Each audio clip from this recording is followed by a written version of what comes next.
mà đi tiền mua thì bỏ không, tôi cũng mua dây bỏ không nguyên này 100 triệu cái dòng quả cam đấy, nhưng mà nên chị không lấy cứ nhận tiền đưa 300 nữa cũng nhận lúc về và cho lại bạn nữa. Thôi đời này phải xử lý khác.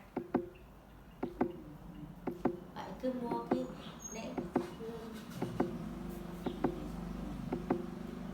năm mấy Tháng 2 mùng 4 tháng 2 4 tháng 2 sắp đến rồi mẹ thì 15 tháng 10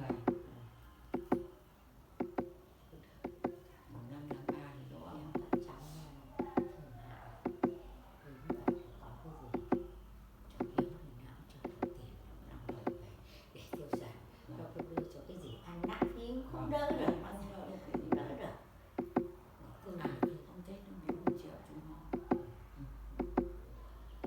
Tết và không có mong tiền cho được Con mà cho nên mang 1 triệu.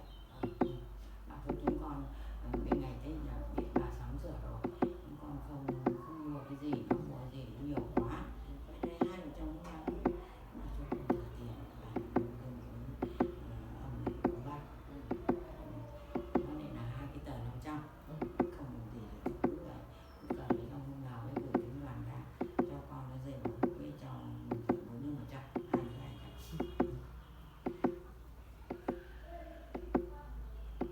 Ông ăn bảo ấy ra thì là vợ chồng nó đi làm hết đi. là nhà bà ngoại Ở gần nhà bà ngoan, qua nhà nó mà ngõ này đến ngõ nhà bà ngoan. Thế nên bà ngoan nó mang vào bà gửi cái bà mẹ chồng đi. Con lại đẩy. Chứ nó bảo là tôi chồng ảnh này bây giờ mắt tao mờ tao không nhìn rõ cái ngày đâu. Thì mà lúc nào tao đi viện thì chúng mày cho tao mấy đồng. Xong nó bảo để bà bảo